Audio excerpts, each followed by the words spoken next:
Salut tout le monde.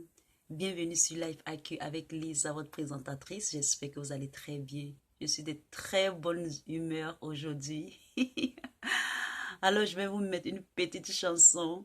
Comme ça, on va faire cette petite vidéo calmement, relaxant, etc. Cette vidéo est une très très bonne nouvelle pour moi et pour tous ceux qui luttent pour la libération de la Côte d'Ivoire avec ce gouvernement adormi debout. Alors, je vais mettre une petite chanson pour qu'on soit tous dans le mode, etc., etc. C'est parti. J'ai choisi cette chanson pour vous.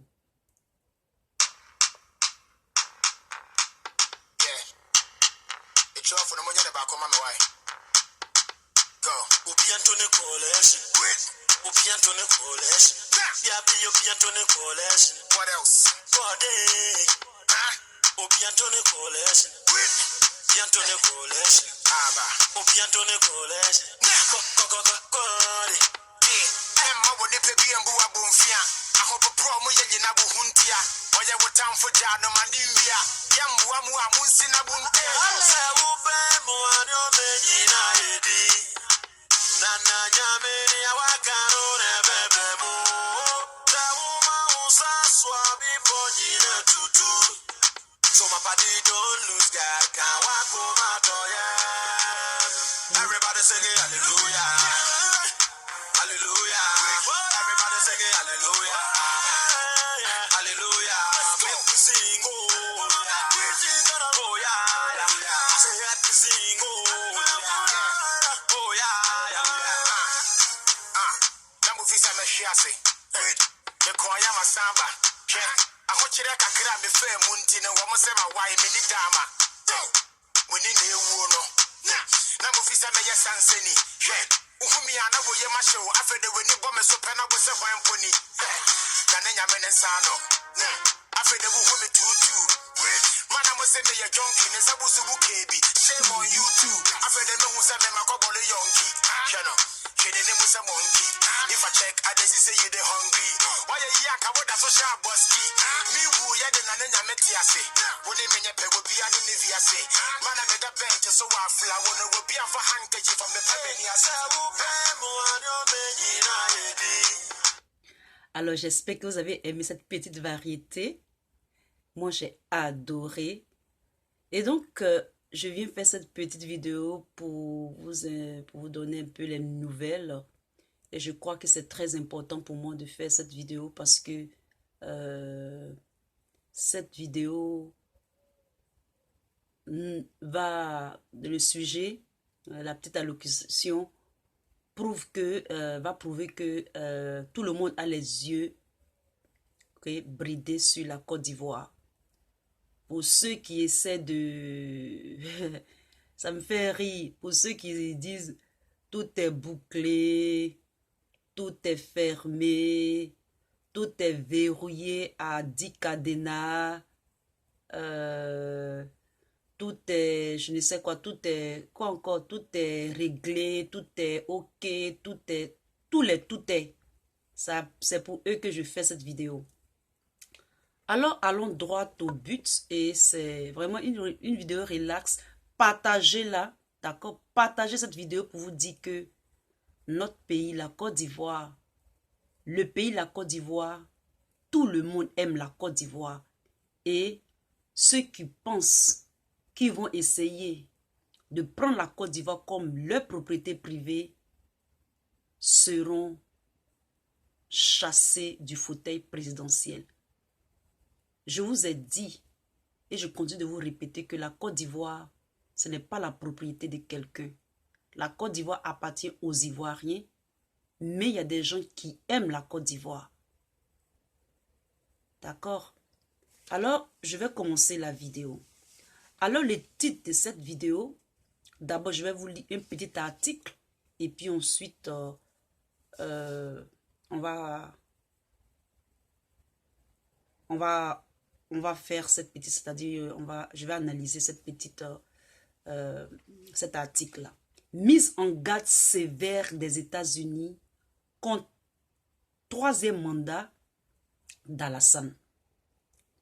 Alors, un troisième mandat que nous fait croire M. Alassane Ouattara Dramane sera un fait de se tirer une balle dans les pieds.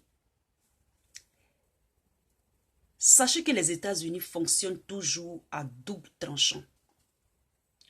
Il faut savoir qu'aux États-Unis, ce sont les lobbies américains qui votent les présidents et qui tirent les ficelles. Je peux alors me vanter, comme mon nom l'affirme, que j'avais déjà presque prédit ou bien analysé dans mes interprétations de toute la politique internationale en relation avec la Côte d'Ivoire et tous les changements qui se font ou qui sont en train de se faire à travers le monde quand il s'agit de la gouvernance géopolitique, géostratégie, géomilitaire et géoéconomique de tout le monde entier, que le pouvoir états-unien est favorable pour une remise de pendule à l'heure pour la Côte d'Ivoire.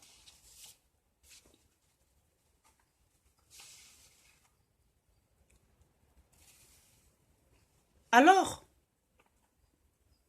comme j'ai dit, partagez la vidéo car ça c'est une bonne nouvelle pour la Côte d'Ivoire. Lorsque nous voyons ou à travers ce qui se passe en Côte d'Ivoire, par exemple, vous voyez les Américains, vous avez vu l'ambassade qu'ils ont construite en Côte d'Ivoire. Ce grand ambassade, les États-Unis ne font rien pour rien. Sachez que, à ce que les gens veulent faire croire, la France ne peut pas se péter qu'elle a toujours le dernier mot à dire sur la politique en Côte d'Ivoire. Thanks, Mr. the President Donald Trump. I appreciate you.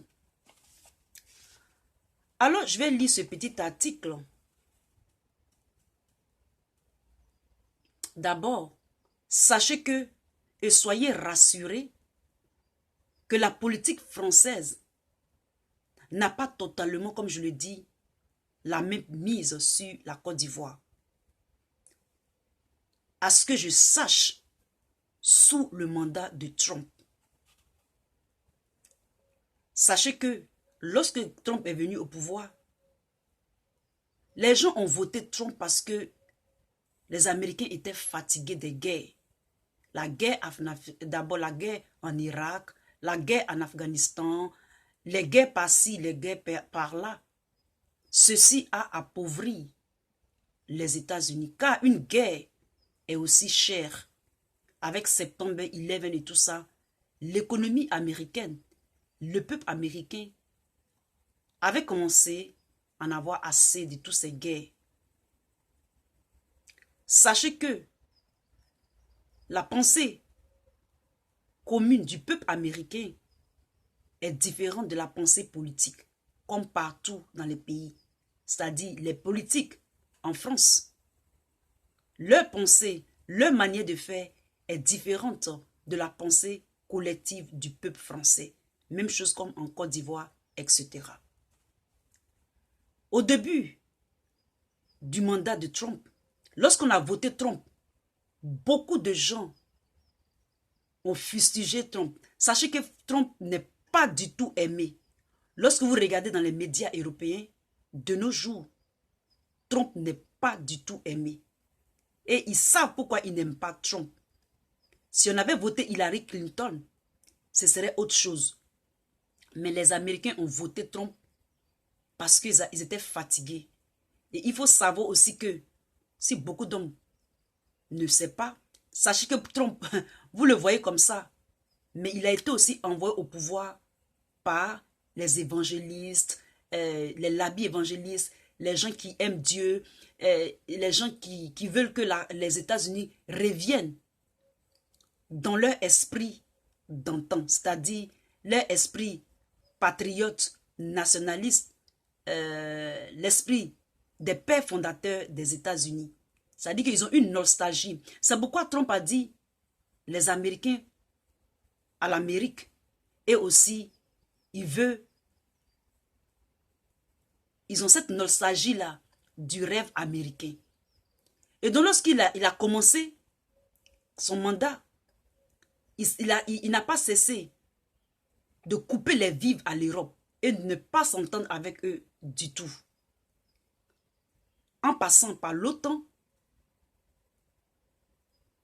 en ridiculisant la marionnette fantoche, la CPI, organisation agonisante, les États-Unis même avaient dit de ne plus vouloir financer ces organisations-là, car ce sont les contribuables américains qui payent pour ces organisations fantoches qui n'apportent rien aux États-Unis. Et donc, avec Trump, incluant Lisa, nous jouons dans la cour des grands. Et donc, voici ce qui s'est passé en Côte d'Ivoire avec M. David Hale. Donc, je vais vous lire. Il s'est avéré que vous avez vu le discours de, comment il s'appelle déjà, de M. Alassane Ouattara. On ne sait pas s'il va se présenter ou bien si il ne va pas se présenter. Mais sachez que les gens le suivent de près. Pour ceux qui pensent qu'ils sont en Côte d'Ivoire et qu'ils sont à la fin du monde ou bien au bout du monde ou bien sur notre planète, je vous en prie, redescendez sur terre. Cette idée de troisième mandat que nourrit M. Alassane Ouattara en 2020 n'est pas partagée par les États-Unis. En des propos clairs et très fermes, le sous-secrétaire d'État américain aux affaires politiques a exhorté le chef de l'État à respecter sa parole, au risque de ne pas terminer son mandat. Il a dit, il n'est pas une bonne décision.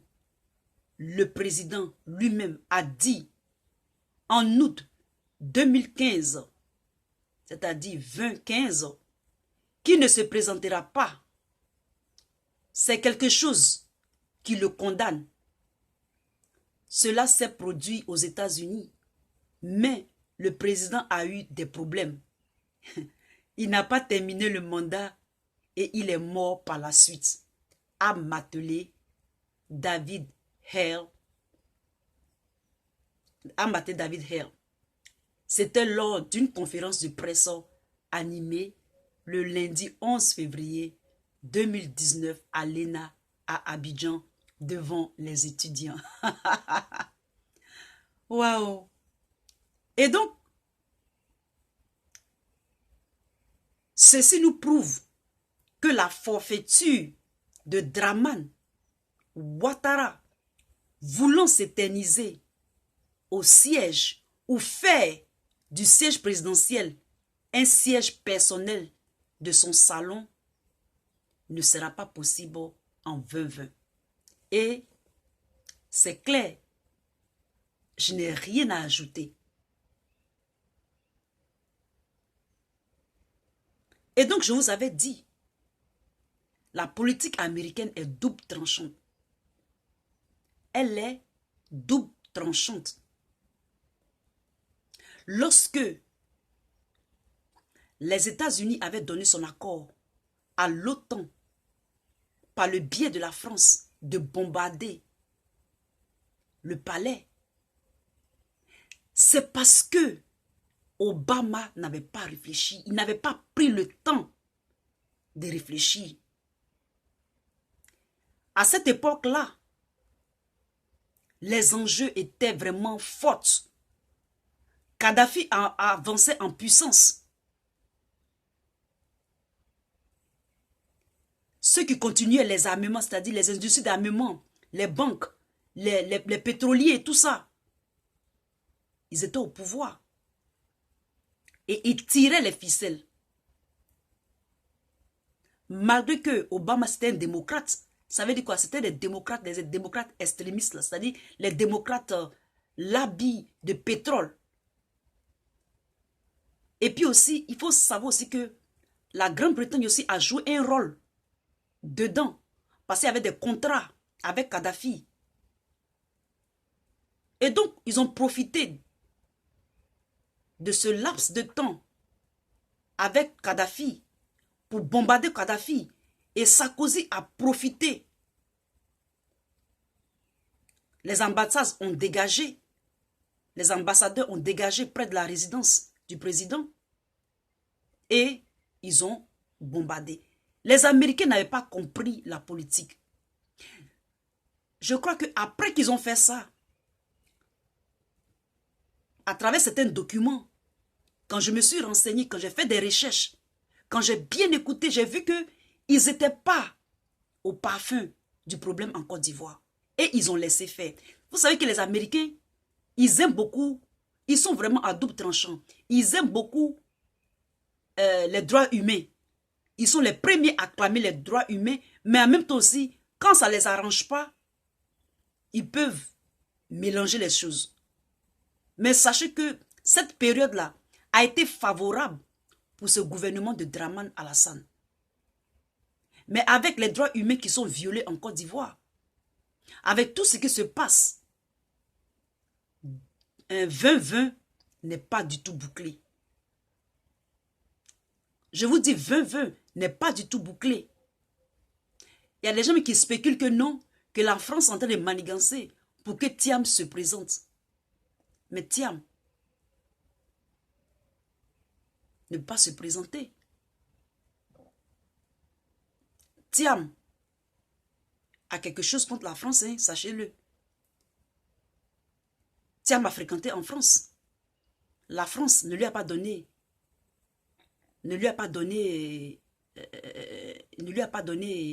grande chance en France. Hein.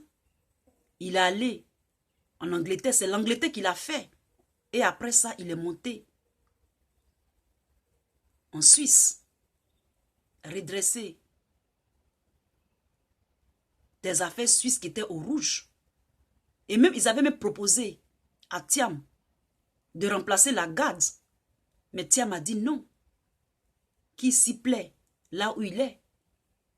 Et donc les spéculations sur Thiam, ou bien les pronostics sur Thiam n'est pas aussi sûr pour que Thiam soit le poulet de la France en Côte d'Ivoire pour les élections. Et donc la politique en Côte d'Ivoire, on ne sait vraiment pas qui sera élu. Parce qu'il y a tellement de choses qui s'entrevauchent. Il y a tellement de choses qui ont été mélangées. Il y a tellement de choses qui ont été faussées.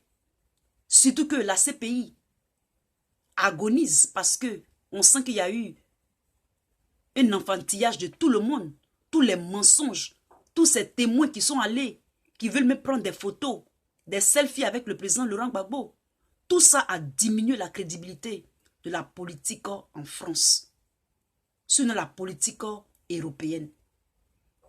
La politique européenne ne pèse pas. Elle pèse, mais les États-Unis peuvent se mêler si jamais M. Alassane Ouattara essaie de se jouer les dangereux. Ceci prouve mes analyses. Nous voyons que effectivement, au temps d'Obama, il y a eu quelque chose. La France a savonné bien sa diplomatie pour que les États-Unis voient bleu et qu'ils aillent bombarder la Côte d'Ivoire et enlever M. Laurent Gbagbo au pouvoir. Avec les accords de Pretoria, les Marcoussis et tout ça, vous voyez que la politique française était beaucoup impliquée sous Sarkozy. Or, c'était un club d'amis, un gang d'amis qui voulait s'accaparer des ressources de la Côte d'Ivoire. Il faut jouer avec les grands. Il faut jouer avec les grands. Surtout être honnête pour que la Côte d'Ivoire redevienne la Côte d'Ivoire d'avant, la Côte d'Ivoire d'Oufoué. La Côte d'Ivoire prospère. Tout le monde a besoin de la Côte d'Ivoire. Même la Russie a besoin de la Côte d'Ivoire. La Chine. Et donc, la France ne va toujours faire croire qu'elle a le dessus, qu'elle peut dicter tout ce qu'elle veut à la Côte d'Ivoire. Je suis heureuse de cette nouvelle, que déjà, les États-Unis se prononcent. En principe, les États-Unis ne devaient pas, c'est-à-dire les États-Unis ne devaient pas se mêler de la politique intérieure de la Côte d'Ivoire. Mais ils voient qu'il y a danger. La première fois, quand ça les arrangeait, c'est-à-dire quand ça arrangeait Alassane, parce que ça arrangeait Alassane, pourquoi? Parce que Obama était là et il était manipulé, il ne comprenait pas trop les choses. Lui, il est venu au pouvoir. Aujourd'hui, le RHDP dit que les États-Unis n'ont pas le droit de s'ingérer. Mais quand il vous amenait au pouvoir, vous étiez bien content. Quand vous étiez en train de sauter de partout et envoyer M. Laurent Gbagbo à la CPI, ça vous arrangeait. Maintenant que ça ne vous arrange pas, vous dites que non, qu'ils n'ont pas le droit de se prononcer sur la politique en Côte d'Ivoire. Mais alors, vous avez donné votre parole d'honneur. Et les Américains ont dit, nous, ça nous arrange que nos frères ne meurent pas de faim, que les gens ne meurent pas, que Katona ne meurt pas en prison. Et donc, c'est une très bonne chose que les États-Unis, ils peuvent se mêler. Excusez-moi, il y a quelqu'un qui essaie de m'appeler.